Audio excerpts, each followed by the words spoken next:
unozoti vakadzi vakasiyana nesu isu tinogona kuita weekly sinogeza kaisu isu ngondingano wemukanwa matanga mainspire kuti vanhu vaya vatachitsura kuruva no aiwa when kana tiri tight that was news but mukadzi you can't go for 24 hours without bathing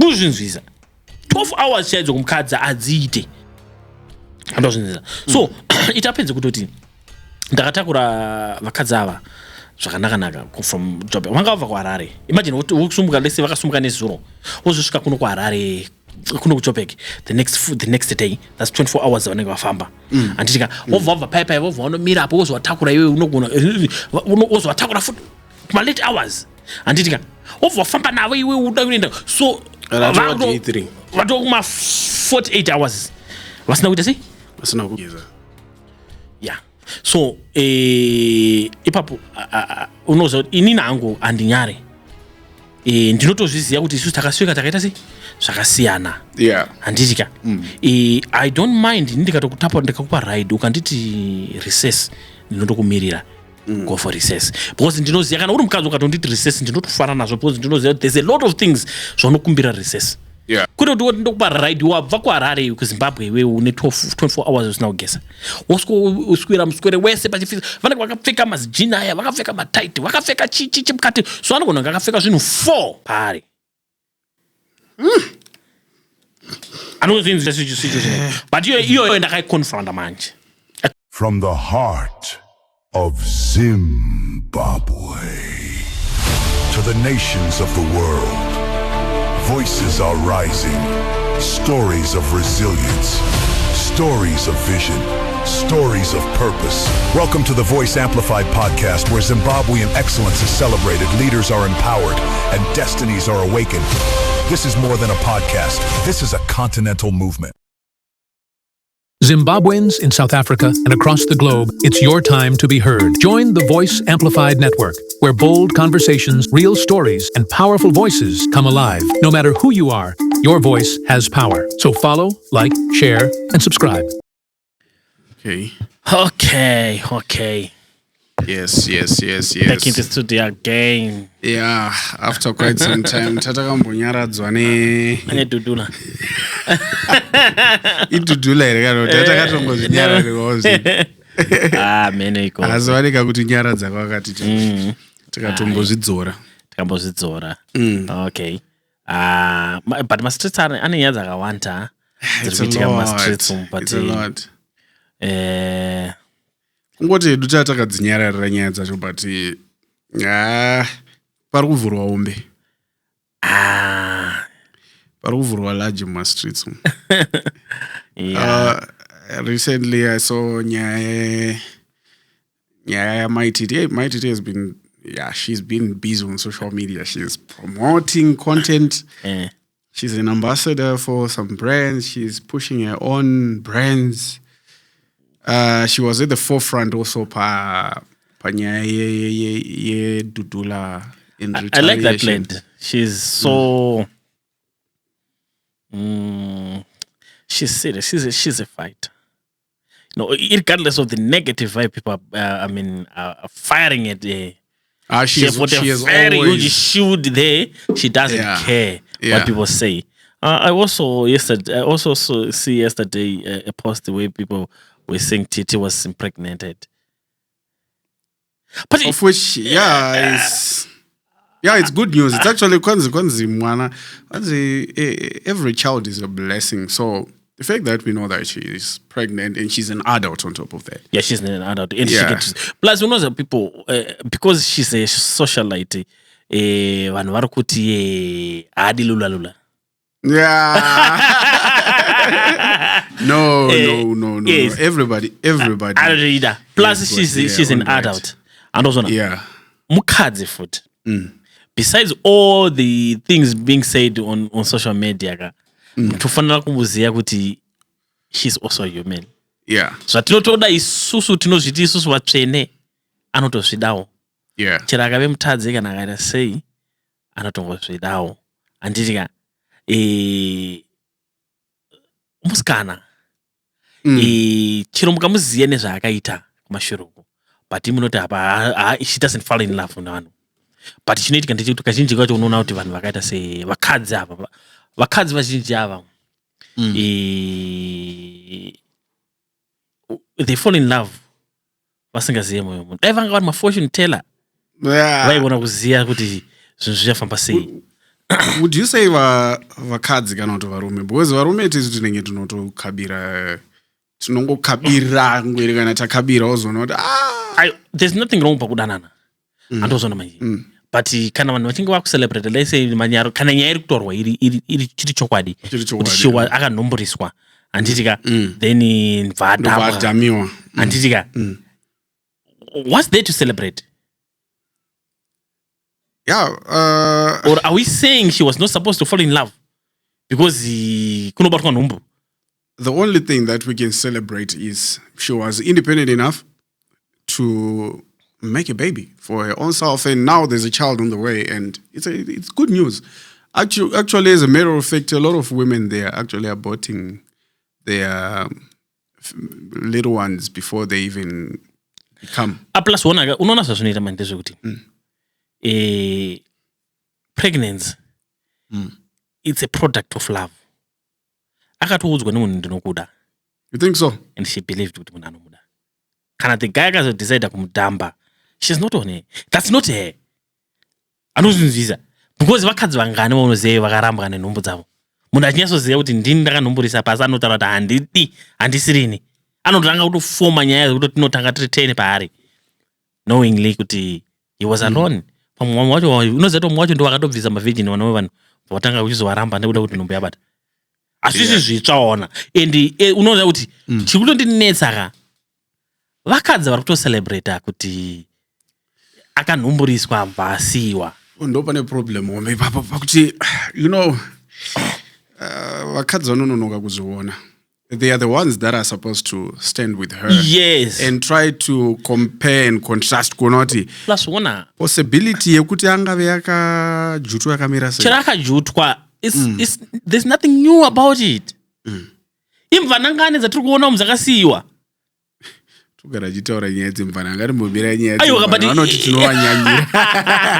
No, it's one and the same thing. Unoona dzimwe dzacho dzirikutomataka imvana because they've got a personal vendetta namai vake. Andozvinzwisisa nekuti zvakafanana nekuti akaita manudes. Unoziva kuti 90% yevakadzi alright tikati 90% tinoita dhipisa 70% yevakadzi vana manudes arimo mafoni evarume. Unoziva here izvozvi? Chero waunoti iwe maholi waunoti maholi iwewe vanotumira manudes kumafesi avo. Unoziva here izvozvi? Surprisingly, you're very lucky kana mafotos ako tisiri kuaona asati alekwa anditika but ukasangana ukadanana nemacycle unozva zvavanoita havadi kurambwa anoramba akaklinga chaicha because anoda kuramba akakubatirira kuti iwe musi wanenge aida mbokurowa imwe second round anonga kutaura kuti kuziva ndine mafotos ako ka second round andiri kuona manje. So zvezve isu hatimbozi unoona kuti kusange mafotos ako asiri papublic zvotongororombo rakanaka zvakatoitawo ipo paipa wangotongoriwo munyama wokuti wo munhu akangozvito zviya zviyaka amene zvaitongotsvakawo zvake zvakatopfuura asingazive kuti zvinhu zvataiona paipa asingazvizive ndiani. I've got a question as well. Ndakaona team matrix ichitaura kuti ivo they've got access to database vanhu vazhinji cell phone database. So in those cases hazviiti here kuapproach vanhu vakaita sevaya kuti vakubetsere kuti vaite find out because pamutemo imhosva kubikisa manudes emunhu.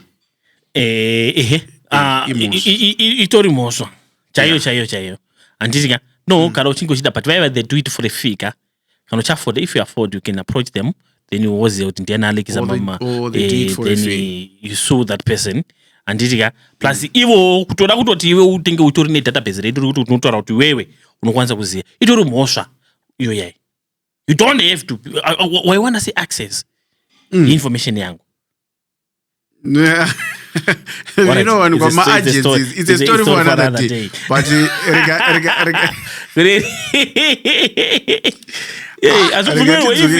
you're not, even government, it's not allowed. It's a private agency. It's a private company. So no, I is a private agency. Yeah, government. Yeah, government. Amen. Chero zvikave ndizvozvo chamari. The fact that you are a private thing, even government chaiyo. Pane malevels atotarisa kuti government pane patinowapa mainformation yedu, but kune information yedu yatisingade nayo kuti vanga vachiona. Anditika what more kuti munhu andoenda pajekerero untaura kuti tinotokwanisa kunge tichiningirikidza. Unoona kuti zvese hazviite man. Of course vari kuzviita zvavo because vanotresa vari kujola vachiita sei vari kutenga nekutengesa zvinodha. Asi tikutaura nyaya yemwana wamaititi anonzi anositara Titi. Hana rumwe zita ere ranodanwa naro? Ndongozaita nzi Titi ndinyatsoketa hangu kana aine rimwe. Alright. So panyaya yemwana wamaititi yaTiti handiti madzimai chinhu 1 chaanofanira kuziva ndechekuti panodonha mudzimai kana ukasatomira naye vakasatomira naye madzimai waya emuZimbabwe inzwa vari kutocreata imwe nhini yechitu because zvandataura ini wazvinzwizere vakadzi vazhinji kana usina kupinda mazviri zvazvireve kuti iwewe wakachenjera stereki and no hakuna mukadzi ari immune to that kunomboreswa kwekuya andozvona manje vamwe vakatozopinda muZimbabwe iginya vatonomboriswa mva wambenga vatomborambwa handinoziva kuti kuZimbabwe isusu tikakuziva kuti wangochidana nemwana wedu chero usiri umuridzo wenhumbu tinokupa chete andona vamwe vacho ndomagarira vakatoita mudzimba andika vatomborambwa andika so it's nothing new kwaari plus she's an adult she's falling in love but chinoitika ndechekudai unogona kusanganisa nawo nemboko kudana ngoma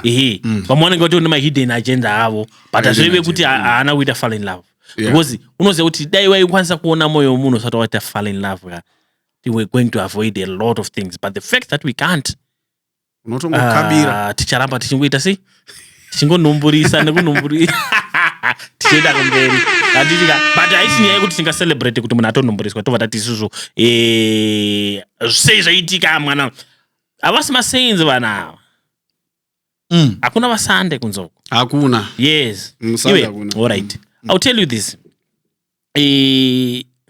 when I was back then anditika I discovered kuti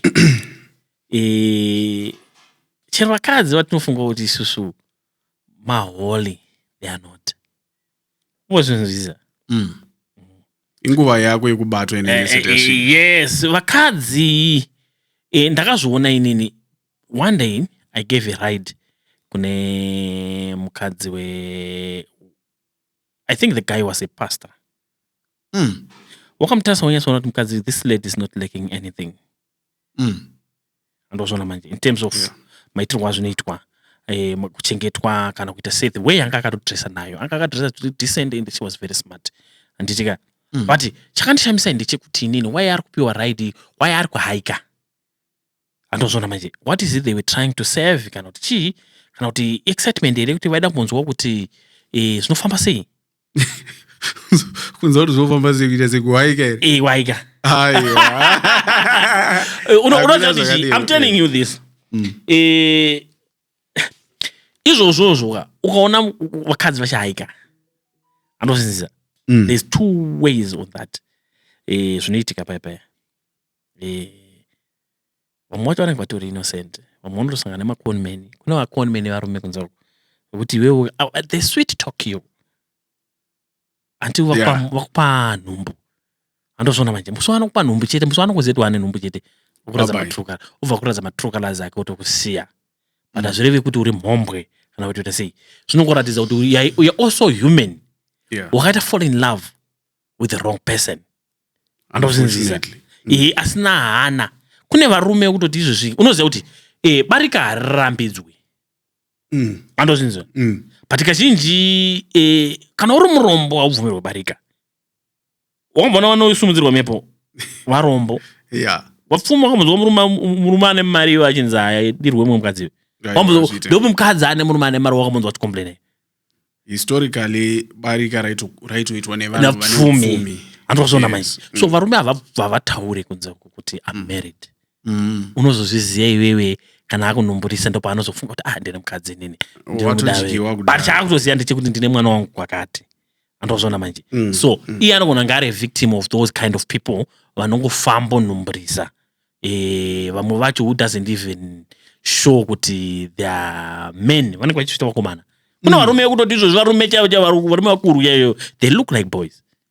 Zvokuti ukasangana naye unogona kuti ndasangana nemukomana handitika zvaro kutochengetwa kudheno kwarotobirwa anoona vanje. So vakadzi vazhinji they are going through that. Unosangana nevanhu ivavo nekuda kwekuti vakadzi vakawandisa vasiri kuroorwa. Vakadzi relationship kazhinji vakadzi vakawira murudo vanotarisira every relationship yawirwa nemukadzi kazhinji vakadzi vanenge vachitarisira marriage pairi. Of course zvinoramba but kazhinji kacho vanoexpecta marriage out of it. Vanoexpecta mabenefits ekuchengetwa. Marriage. Unoziva here kuti vakadzi vakawandisa. Vakawandisa kunze. But anyway, on this issue ya mwana wamaititi uyu kwayo. We don't people ladies don't amfana kucelebrate kuti mwe wenyu anomboriswa. It's nothing, it's not new. Andozona manje. Zvagara zvitongoriko. Anditika vamwe venyu madzimai enyu akangoitwa futi izvo zvakangosiyiwa akadaro. Anditika but now iwewe wakutofunga kuti wewe no you are better than her. No you are not. Kusoni kuti unenge wangosanganzana nemunhu anenge nevanhu vanenge vari bo. Andozona manje. So mvunzo ndoda kuvunza ndewe kuti ava ma-socialite avava ndinoona kunyika dzakaita sekuna naAmerica kuna naUK isn't it advisable kuti vave nema-groups avo kana kuti ma-circle avo mekuti zvinhu zvakaita sema-arranged marriage zvinonge zvichiitika even because kutaura chokwadi kuno umwe munhu anogona kutongokutageta iwo socialite for prestige. Vekwedu ava ma-socialite ndenzara. But there is that room. These people, they link sometimes. Anombolinka. Abusati mambona kuti kana ukacheka even kunana Nollywood ndo ku Nigeria. Vanotosangana vanhu from two opposite teams.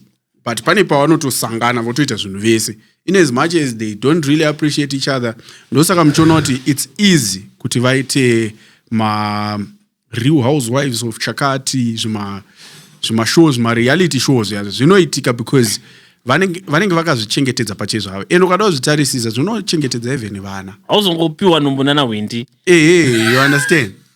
Because unogona kuti pamwe mufesa ana ototiza mufesa akatodzonza obatana apapo urowe pasi because mufesa anga asingaiti wakaona kuti no mwana akawira munhu asiriye obvanzika 10 kida rowa pasi. Not with the socialite ekwedu ava vasati vasvika palevel area.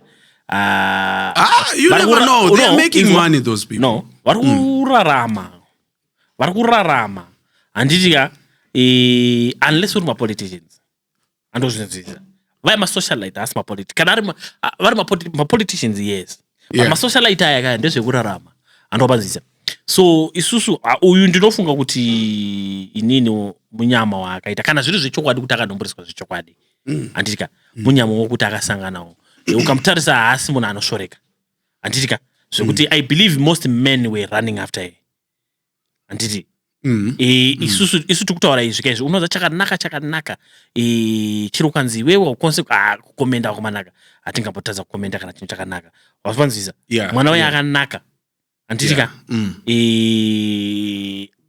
varume vazhinji but problem yevanhu vakanenge vachi iye anozviita akanaka obva zviziva futi kuti akaita sei akanaka then problem yavo yavanoita manje unoziva ndeyekuita sei they fall for anything that comes their way because vari kurira handikuzvinzvisa havana eyesight yekuona zviri kusere kuti kungoninginerwa nenhunzi wandakuita hakusi kuti ndaura here.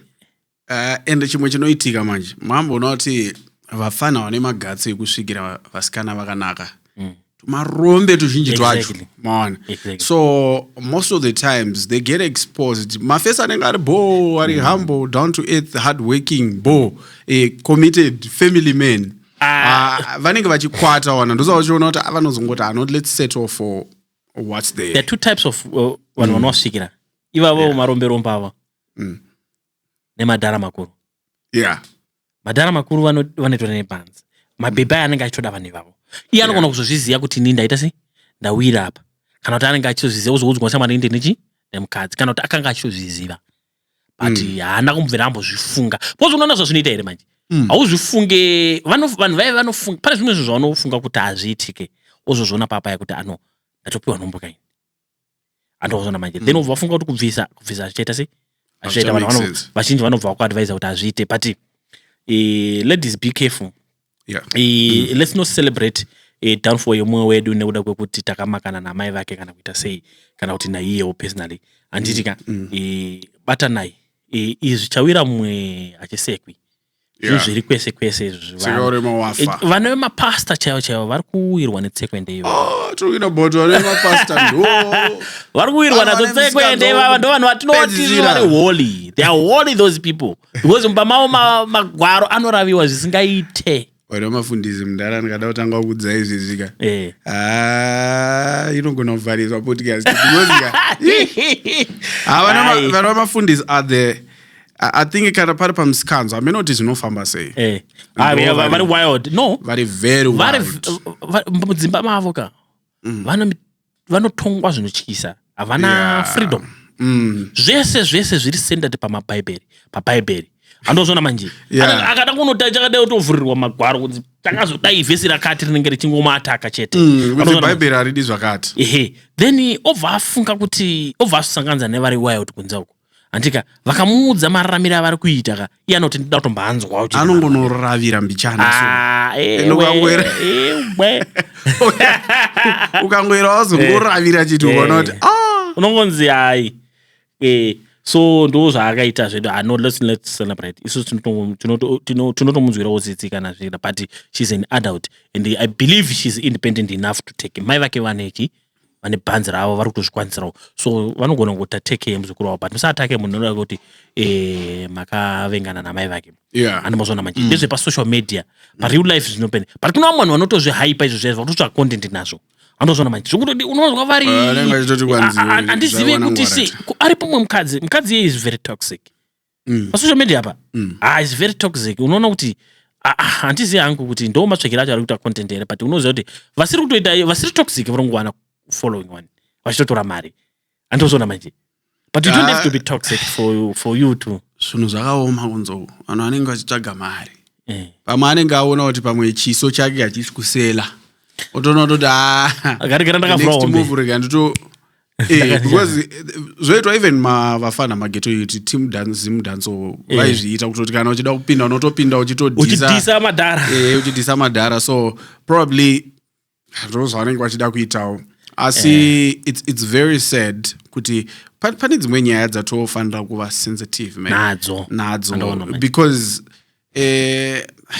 unoza social media ine impact yekuti I've seen a lot of people I've actually read about a lot of people taking their lives because of social media.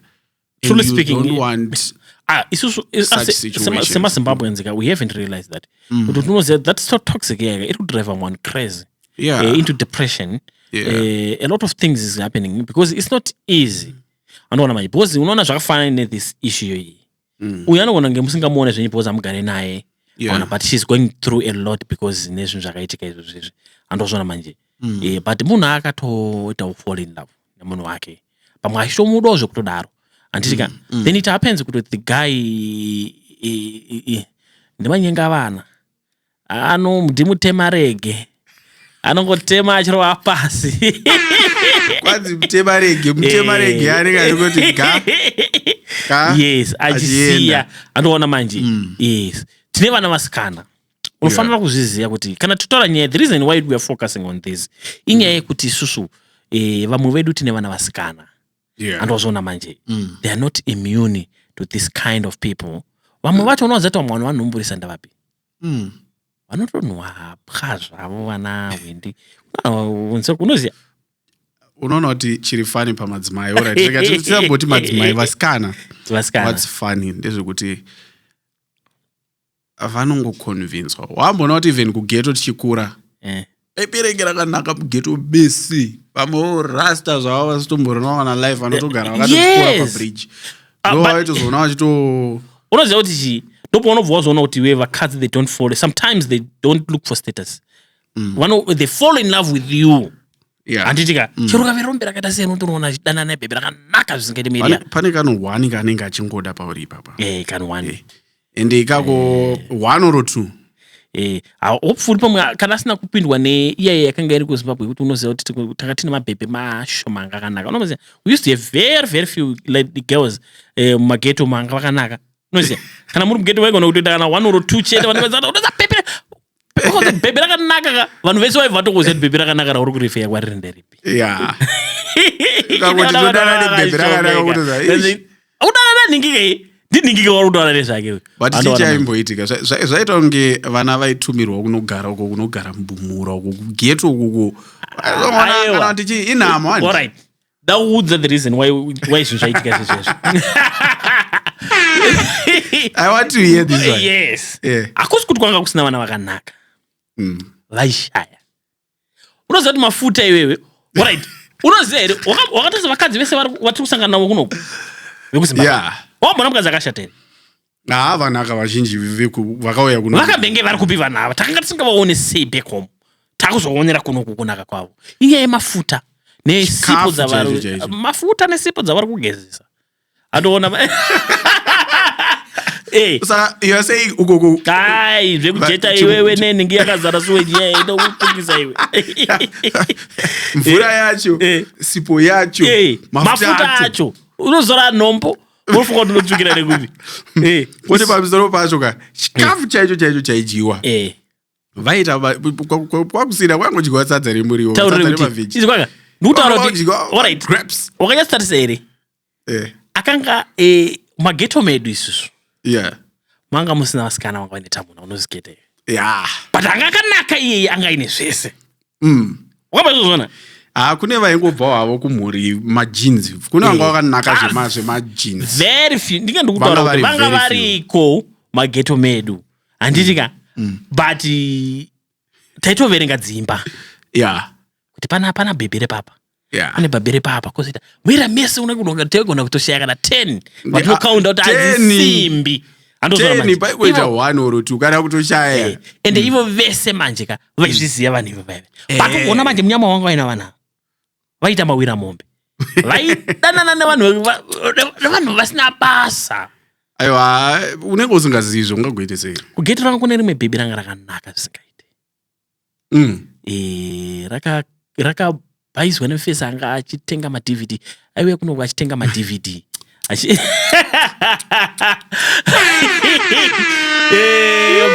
Baizwa nemufesi ye. Nama yakazitamba musikana ika. Musikana anga akanaka. Anga akabatana zvisingaite. Complexion yake yanga iri bow. Unoziva kuti munhu wese aichema naye. Machinda mazhinji ka. Waiti ukataura mwana musikana akanaka waitokuziva kuti you are referring to ye. But munhu akazonowira paari manje. Zvakamboti bloom 2 minutes because mufesa anenge anga achimotivetwa nebhebhi kuti anga achita zvanga achiita. Akazotanga kushanda extra. Aiwa kuti atore bhebhi. Kuti akande bhebhi pa10. Ari wina bhebhi riya. 1 munyama yavanoita vanhu ivava. Nekunaka kwavo ikoko vanhu vaya vasvitarise manje. Andikuzinzisa vanenge vachishushwa left right and center nekurowa andizona kushezoti akomana usari munhu akatora munhu kuti anomutambisa here. Kune mumwe munhu wausingafunge kuti anoda wokuti iwe ukatomona unotorwadziwa kuti akatorerwezve kunotambiswa nemunhu. Andozvinzisa but ari kutambiswa ndozvazvitori. So tiri kuzvitaura kuti muzive kuti ndozvazviri zvinowanikwa but isusu we don't have to celebrate it. Saka aiwa satavhara podcast satavhara session ndemubvunzo. Saka muri kuti here kuZimbabwe kune mabhebhi alright rikansati mabhebhi because vamwe kamunana kunana guletso dzimbako. Zvinonavarisa unaka patinotaura zvinhu isusu hatitasei kuti tikumba kwakamira sei because zvinhu zvavanotoona chero uine mukadzi wako iwe uchitofamba pakapa unoziva kuti iwewe unogona kusangana rimwe bhebhi rakanaka rekuti mukadzi wako anogona kuti shamwari haungambotadza kutarisa nyatsoona waona here bhebhi alright. Unonopiwa license kuti uyo munhu uyu. Ndakadaiso ndina madhamu wangu tichitofamba ichipoko Nenyaya content vandakaona tiri tese soka. Vakaone tracker. Takaona chinhu chimwe chete teseka. Tikataurirana pamwe chete tichitodzidzisa kuti ye icontent here iyi kana kuti nezvo zvandakaita sei zvandakaona. So patinofamba navo vachiona tikasangana nemabhebha akanaka vanotozviona kuti tasangana nemunhu akanaka. Andozona manje ndikasazvitaura vanoti is fine, but anenge achida kuti titozvitaura because anogona kuti wambona here mwanakira akaita mwana, but unoziva kuti vane pride kuti hatingamuudze kuti kune mumwe munhu akanaka kudarika ini because vanofunga kuti vakanaka kana vakurohwa netizipo vanenge vachifunga kuti vakanaka. Andoona manje but wozoona kuti kunoti mumwe munhu vanhu vakanaka. Vanhu vakanaka. So mubvunzo wangu uri kuti would you say kuZimbabwe vanhu vazhinji vatogona kufungidzira kuti vakashata inyaya ye-environment? Kusawana kunoshatisa vanhu. Vanhu vakanaka veve kushaya chete. Ndakuudza kuti iwe namba uri yevakadzi vari kunoko vari kuZimbabwe iwewe. Unewo wakambona vakashata. Vakashata variko handitika. Vakashata variko handitika. But isu tioziva kuti vakashata ivo vakanga vasina chavainacho. But izvi kuno vanazvo zvese. Kunogona kungoshata kwekumeso. Ando appearance. Andozona manje. But in terms of zvimwe zvese usangu yangu. So yakanga isiri akusi kuti kuZimbabwe kune vakadzi vakashata. Inyaya yekushaya yema-limited resources and mafuta vaiva vakanga vachizora nhombo zvakanyanya. Hakuna vakanga vachikwanisa manivia ndozona manje. Hakuna vanga vachikwanisa manivia kana maclear maambi kwanzi ambi ndosandozviona vakanga vakumhanyira maapetito nemanhingirinzi nemadeprisona. Kwanga vakutraya kuda kuumbiridza zvinhu but zvino vanga vainazvo zvinhu zvazvo vanga vasina mbozvirealiza tinazvo kuti vaifunga kuti hatitorina izvo kwete yange ingori nhamo. But pavakaziyambuka kunoku even pavanodzokera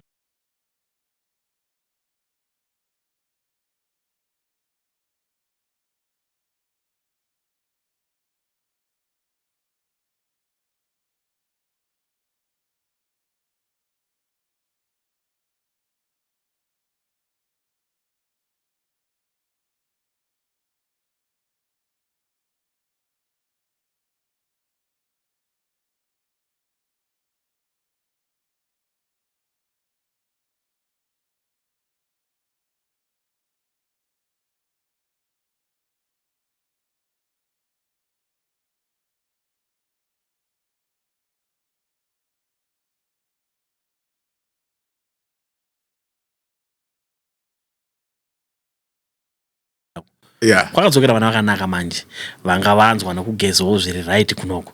Dzimba zhinji dzichapwatsuka. Dzakanyika. Saka madzimai ari kuZimbabwe vanofanira kutova careful.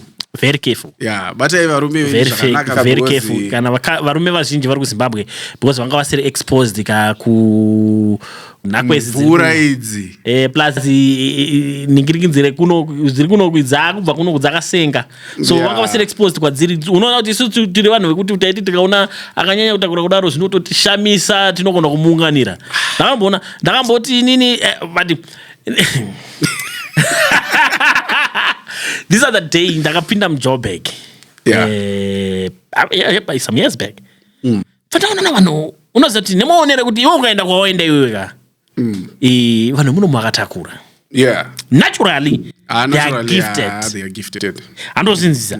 So imagine iwewe kana uchinge uchiti uine mumwe munhu unoti wakanaka ka ubvaona vanhu vakanaka vai vakaunganira mumwe munhu vachiti munhu yakanaka. How do you feel? Ndo zvakaitika ipapo. Ndakapinda muJoburg inini handitika ndaingoti kwese kwandaona vakadzi ava vakatakura zvisingaiti but chakazonditambisa manje ndakaona vanhu vakaungana pachitwa mheremhere. Ndikazi chii chitomboitika chii chikumboitika ipapo rega ndendinoona panga paine bhebhi ranga rakatakurisa kukunda vanhu vese. rakakaunganirwa ukaona vanhu vamunomu vakutoungana kuna kunaka chete anga akatakurisa zvisingaite overloaded handozvinzisa fanafana kuti hey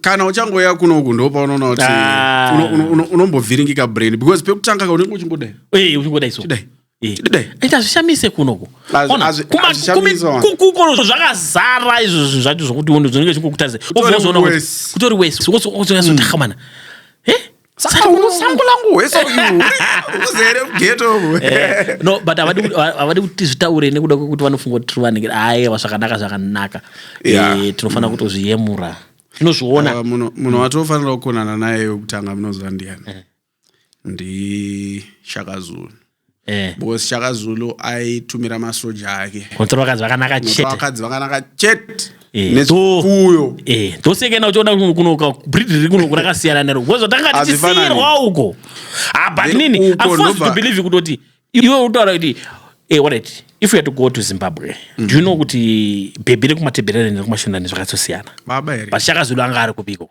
aiwa zvichaka Zulu zvebi handiti matebelele ndiyangaisa uyu angasatauya kwawemzilikazi akastakura nesupu yese yakananzwa dzese saka ndakwezi dzekoko manje dzakazodi dzakazoiwa kunobva dzazosangana plus isusu kwanzi zvirwere zvakazomboti wandira tikarohwana napolio mizuzi so zvimwe zvakatipedza panonaka Vakadzi, as at the end of the day, Varume wekuZimbabwe vanorepresenta zvavo. Varume triple. Vanochema iyo ndakaona MaZimbabweans achikombeiwa neManigerian ndikati ari kukombea MaZimbabweans neManigerian dai at least vatituwo maybe kana Kenya. But titoripo Varume titoripo paman G papo aiwa famous isusu Zimbabwe men tino ngoti vakadzi vekuZimbabwe vasitowanyasoti pure zvakanaka vanaka mukazivaone pana vari mamatazira vanotoonera pamwe panhu pasiripo vakanyasoti pure zvakanaka wanyasoona kuti actually this ndokavana baba vacho Varume chaichayo Varume kwenda vakanyora pamatoyazi tazotaura hedu nyaya yemadzimai asi kutaura chokwadi nyaya yatatanga kutaura zvedu jokes aside I think it's important that panodonha umwe wedu semaZimbabweans timire naye because vanhu ivava vatiri kuda because zvimwe zvinhu zvacho haizi entertainment you know sometimes kune real life kuita entertainment kune real life and entertainment so vanhu ava they are keeping us entertained ukada kutarisa most of the stuff that they say of course iko zvinova vakuita medal nezvimwe zvinhu zviri serious but kudhara yaingova entertainment wawana and most of the times ndokutotowane chekutombotizisa pfungwa dzako kubva kunhamo dzako wombodi so masocialites we have to know kuti vatori vanhu at the end of the day and vanotodawo love yedu and kana achingewo awirwawo nedambudziko even usingamufariri usawedzere moto chema nevanochema regardless of your differences handitika but anyway takachitaura nyaya yevakadzi ka but Varume uka tinonzi tinosenza tine mbiri yekusenza we are hard workers andozona manje but isiso hard working yedu namezhwa sei haimezhwe nekuti tinonwapwa andozvinzisa shambidzikai vakomana gezai maro onitengai muchisheva hapwa idzi andozona manje because dzimwe hapwa dzatikusangana nadzo mukamu hai man inini chimwe chinotondikanganisa i-bad breath dzimwe nguva inini ndinotoremerwa ndikangonza kungoti desiri kufila bho kutotaura chaiwo vamwe vanhu havana chisensa ichocho chinotovaudza kuti no they don't care because unozoti iwe ukanwa hapwa kana usina kuzvijaira unotozwa kuti panapa something is wrong I'm not fine then wobva mhaya unitasi hakuna munhu alright vanhu vanzwise chinhu one hakuna munhu asinganwe hapwa but mabatira unozviita vanoita kuti usanwe hapwa pese pese but ukanga usina kugezawo usina kunge watsoma usaone vanhu vanota tichitaura kuda tikati mukafunga kuti vanhu havanwe hapwa vanonwa hakuna munhu asinganwe hapwa but mabatiro unozviita shambidzika hygiene ipapo ndo patinozonyanyoberewa nemanigerian nemasasco masasco anobva waita kunge that's all that's there to life kugeza izvezve ndo aiwa havana zvimwe zviri right zvavanogona kufokasa nazvo beside that andozvona manje that's why uchiona isusu vandoona kutotiziya but really let's be serious guys ndakambotakura umwe mufana ndibva kueast london ndafukuya vakabotaura mamwe madzimai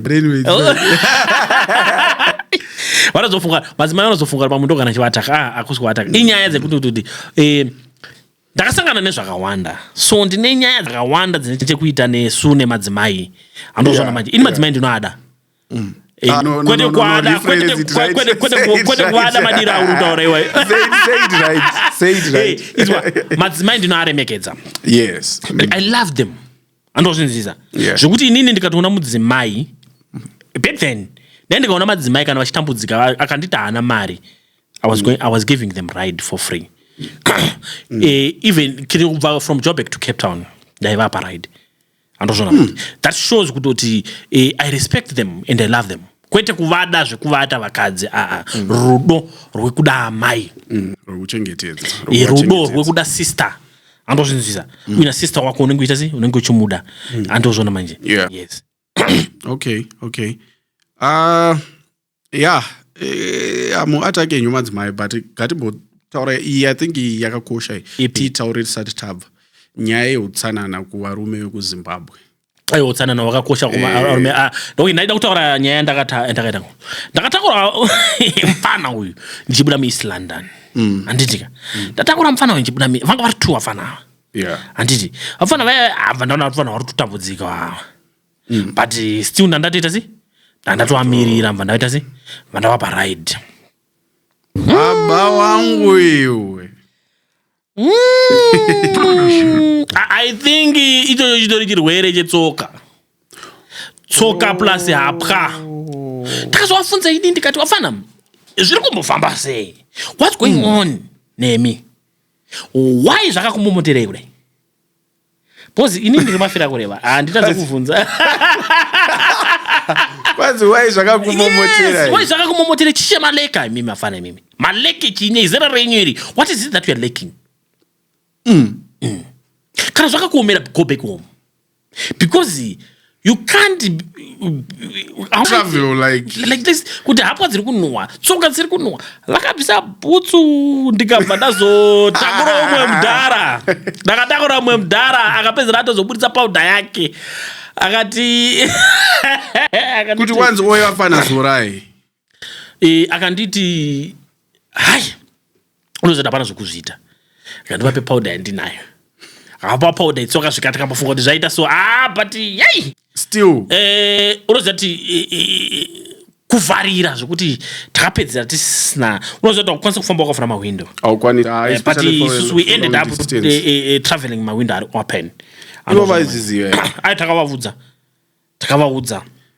so zvandakaona manje ndezvekuti one kubhutsuka inyaya yekuti bhutsu dzinenge dzadzapfekwa kwenguva refu dzisikabviswe andoona manje timu rekumafamba mene kwavaibva mumaorenji mukatikati imomomo and plus zvine zvanga zvisina kuita sei zvisina kumira mushe vandavatini navafana ndida kuenda nemi ndida kuti mumbondogeza ndamunogeza ndara mune mbiri yekugezesa vanhu ngaimimi pane pazvine zvanyanya alright iyo tinozoitaura ingati vayatityira nguva tichaitaura nyaya ningiringinzi but vanogona kufunga ndikuvataka iyo ndinodyiwa nevakadzi ingati inyarare but it's true especially vari kutaura tichaitaura isusu kune vavo bhozi vanhu vacho ndanga njivaendesa kucape town ndakatakura vanhu vakawanda njivaendesa kucape town kana vachiri kutondiziva vamwe vacho vanotondiziva ndakayopa vanhu vakawanda go to Cape Town ndozvona so ipapo zvanga zvakaoma so uri kuti tongokondinya alright so unoona zvaiitika manje ndezvekuti tichifamba nevakadzi inde wanzofanira kutaura vakadzi andozvona manje havanetse vakadzi havana kuita sevarume unotakura mbavha andozvona manje so vakadzi vanenge vatori genuine vachida kuenda but problem yavakanga vachiita manje problem one yekuti unozoti vakadzi vakasiyana nesu isu tinogona kuita weekdays sinogeza kaisu isinongonzikano wemukanwa matanga makuinspire kuti vanhu vaya vatatitsiura kuvaso no aiwa when kana tiri tight atozvinzisa but mukadzi you can't go for 24 hours without bathing kuzvinzwisa 12 hours chaidzo kumukadzi adziite andozvinzisa so itapedze kutoti ndakatakura vakadzi ava zvakanaka from job vanga vabva kuHarare imagine wokusumuka lese vakasumuka nezuro wozosvika kuno kuHarare kuno kuJoburg the next day that's 24 hours vanenge vafamba anditika wobva paipai wobva unomira apo wozowatakura iwe unogona wozowatakura futi kuma late hours anditika wobva wafamba navo iwe uda kuenda so vato kuma 48 hours vasina kuita sei vasina kugeza so ipapo unoza kuti ini nangu handinyare ndinotozviziva kuti isusu takasvika takaita sei zvakasiyana handitika I don't mind ndikatokutapa ndikakupa ride ukanditi recess ndinotokumirira go for recess because ndinoziva kana uri mukadzi ukatonditi recess ndinotofara nazvo because ndinoziva kuti there's a lot of things zvaunokumbira recess kuti kuti ndokupa ride wabva kuHarare kuZimbabwe iwe une 24 hours usina kugeza uswira muswere wese pachifisa vanenge vakapfeka mazijini aya vakapfeka mataiti vakapfeka chichi mukati so vanogona vakapfeka zvinhu 4 pari anozvinzisa situation but iyo ndakaiconfronta manje I confronted that kune maladies andandakara vanga vari muroora natete vakanga vakandikutsirana vakakutsirana zvisingaite ndikamuka ndikati ai chii chiri kumboitika munomo vabereki motso yangu chacha ndeyenda para ini ndakatadzei ndakavafunza saizvozvo ndakanyatsovhunza I tried to sleep by the way vanhu vanogona kushaya kuti ndiri kutaura nyaya iyi I used to be a truck driver I must make it very clear. People they must know, and the people they must know that being a truck driver actually is not a bad thing. Andozona manje. Because unosvika kuno unotsvaka pano pekutangira. Because this is a foreign land. Unosvika pano pekutangira. So unofana kurarama nekuraramisa mhuri here and back home. So unofana kutsvaka pekuita sei pekumboti chwi.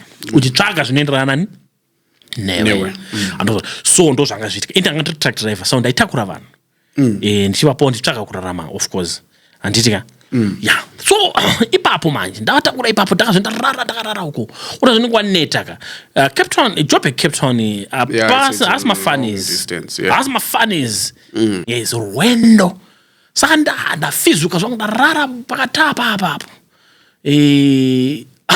pane pachitonhora kuti ukavhura mawindo upindwa nechando unotovhara kuitira kuti savoneka wakapinda so iwe akarara pabhedha pamusoro panga paine kaglasi tonga turipo ndotwa taivhura manje ndoti uno uchirwa mhepo so zvazvinoita manje ndezvekuti mhepo iyeyi ikanga yashayiwe kuzobuda napo manje yakubika ndamboramba ndakagara ini ndamboramba ndakarara ndazama kurara zvaramba kuita manje chii chiri kumba zvoitika panapa ndarara pano pakaita sei kwenini panapa vanamuka unoziva ndakaita sei ndakamuka ini vandatombotisata track vandabva paipai vandanopaka pamwe vandarara vandaona kuti zvikuita sei hazvisi kupera mawindo anga akavhurika so you assumed kuti maybe mhepo iri kubva panze uchipinda ndakafunga pane ndarara padhuze nepafamu pane mombe dzakaisei dzakarara padhuze vanazoona kuti mani aiwa hazvisiri izvo vanapa ndakamuka ipapo ndikati vabereki zviri kumbofamba sei chii chiri kunyatsoitika makatakurei mabhegi menyu mune imu unozati first ndasina kunge ndazvisa musoro handozona kuti chii chiri kuitika panapa mabhegi menyu mune imu mafana nyama kuZimbabwe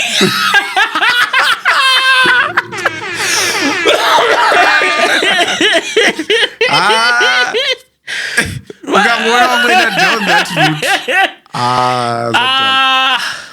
route mafana nyama kuZimbabwe mimi chii chiri kumboitika why tanyanyo affect kudai so munomo vavatarisana okay ndivana vadarieza ndadipisa panapa anozona manje ndadipisa panapa matarisana navakuita manje because tete vacho ndo vakabvawo kuti anzvadzi we are very sorry pamwatitora paya patanga tichitotya mapurisa so zvanga zviri tight tikati but ndakutakura all the way from Joburg amai and now we are 700 kilometers away from Joburg tasanga tapfura matracks kumagaraji mangani all the way. You should have just told me kuti nkwasha mira itumboita sei tumboona nguwa mukati patondo nditi tidambo ndinotora shower ndachikubaika na 1 hour yese ndakakumirira I was not going to mind. Wapa mama pinda mu conversation manje mama. No takazvitaura nyaya yacho. Takazvitaura because zvakafanana kuti kana chero zvinhu zvakadaro zvikaitika na sister wako unokwanisa kumconfront. There's nothing I mean weird about it. Yeah. Andozona nje because you got realize kuti iwewe wakasiyana masikirwa wakaitwa nemunhukadzi. Yeah. You realize kuti ice problem yake. The way yakasikwa nayo ndo inenge riji ndo itongoripo hana escape. Yeah. Atozona manje ndikazofunza kuti chii chaitika alright handisi kukutasira ipasi I know kuti zvinhu zvinoitika inini ndine mukadzi kumba handitika ndinomukurudzira kuti inini iye pache zvake tikaenda kwataenda tikadzoka anotoda kutosiko anomhanyira kushawa achiskuita zvaanenge achiita kana unokapurawo chete unongokapurawo zvako 2 minutes uzvageze usatore shawa unongokapurawo hatiti azi kukapura andoona manje so this is what we are going to do. Makandofurira bhuti iri ndakufurira bhuti ndine chigubu 25 liter chirimo chine mvura ende munogeza. I need to sleep here. I need peace. Yes. No, both takazita toita conversation. Both we were very open to each other. Both kwatadava kwese kwako. Taitotaura nyaya dzakaita sei? Dzakawanda. Anditika so tanga tatonzwanana zvekutodaro zvekuti conversation patakaitanga conversation iyoyo kaka. Ivo vakakurumidza kutozviona kuti vabhaiza. Handizozviona manje. It's secret. Iyoyo yavanga vaita sei vashambadza kwandiri. Yeah. Because inini I was not supposed to know. But the fact yekuti zvakazondibudira pachena inini I had to say something about it. Kutovunza kuti kwanzi azimatabura nyama here. Ndo zvandakanga ndafunga ini ndakafunga kuti mabag mavo mutofunga vakatakurawo tungeke. You are very right. Wambona kana beef ikagarisa kana kuti plastic. Ndo zvandakafunga inini. Handozona manje. Ndofanda pandazorealize ipapo ndapedza kutaura ndo pandakazofunga mani. Because ndakataura indagumbuka mani kuti ndambochinja paya ndotoda kuchinja futi panapa chii kuyezoitika. Mapraza ayazoita seko. Handi ndovanda ndarealize kuti no ndina vanhu vandinawo muno munini. Havana chakatakura. Vakatakura zvinhu zvisingaite mabag mavo. Andozona manje ndofanda zorealize kuti vana vandakatakura ino vambenga vageza kupiva. Yeah. Ndikati mimi vabereki mama gezere mimi twanza no atakati sina tikati but amdaro ananzvadzi. That's not how we do things. Andika munozotita vanhu vari rough. Atisi rough to that extent. Andikambokutaziya kuti munge muri hygienic munogeza. The first thing what I papa ndakutora ipapa tikatiza papa tikaenda ka. Andika but patadzika kamukade mauti masongo pane rimwe garage maona tabuda muJoburg. Makade masongo ndikumbira kuti no kwasha mukange maona pane garage. Please. Toda recess. Andika ndinokumirira kana 1 hour. But anyway, vakazo daida mva vakapura zvawo mva vaita sei? Ndova tazorara with the peace. Wendere kuti ukapura robe. Ndio basase mashovingayo. Azijiko kapura. Anaona manje. Saka vakakapura then you manage to proceed. No takazoenda. So andisi kutaura nyaya yekudzikisira vakadzi. Ndikutaura kuti hygienic utsanana chinhu chakanaka whether uri murume kana uri mukadzi. Andozona manje. Uyo knows state yako. Yeah. Wese kana mchinge makavirikidza mavirikidzire nyaya munotoziya kuti muri patight. Udaramzadiro vanhu vanenge vakavirikidza mavirikidziro wapi? Fanaka vanoenda ma long distance ava. Tino ma long distance vanovirikidza. Vanoenda ma long distance ava. Vakaipa. But anyway. Yeah. Choda kuzopuliwa zvacho pamberi apa but shoko ndiroro hygiene. pamberi noutsanana whether uri murume kana uri mukadzi kana uri murume wakomana usaende mbiri kunzi uri hard worker nekuda kuti unonwapwa dzigeze uchisiso maroll on hadhure maroll on aya akomana musangoende mbiri kunomwa doro musangatenge maroll on maspray mangospray zvanaka unoona yes mandipe spray ndaya right. Yeah, especially kana uri munomu ukatoenda kune vamwe maskin doctor vanotokudza kuti aiwa iwo ganda rako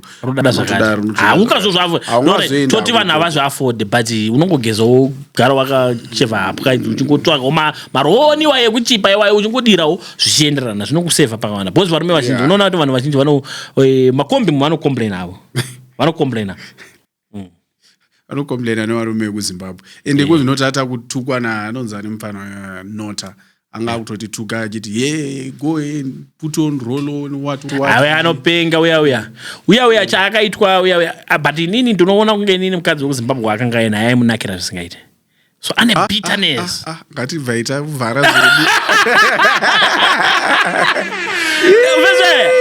veze and he's so bitter anotorwadziwa anofunga kuti munhu akazonotora mukadzi chii chakaita chakarambirwa tofanira kuti chizive daita muziva mukadzi wacho yega tomubvunza wakamusiyirei bora ngoma uyu because this bora ngoma uyu ane hatred yainayo nemazimba ka is personal haineni chekuita nana dhudhulai yaka haineni chekuita na it's very personal atakiro kacho akadziriko but bozo kuti this was another session on the Voice Amplify podcast. Aiwa, mafans edu muri kuona here kuti fanbase iri kukura baba. Zvisingaite. 65,000 zakawanda. No, avasi varealize zvavo kutoti chino ichi chinhu chavo.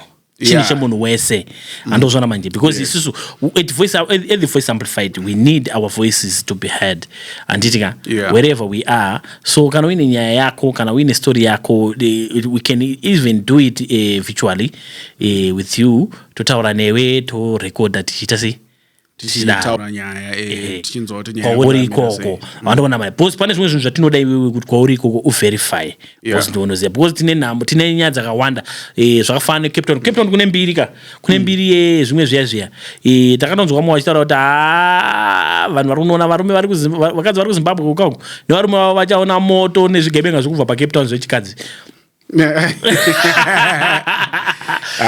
kwanzi kapa zvigevenga zvakazarisa I once stayed there so you understand pamwe vanhu vanogona kuzonzwa vanoshaya kuziva kuti sendine nyaya dzimwe vakaona no ndine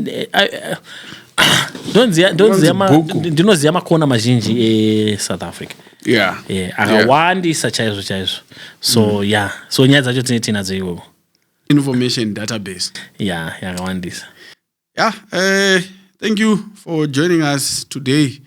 No, but another next chapter.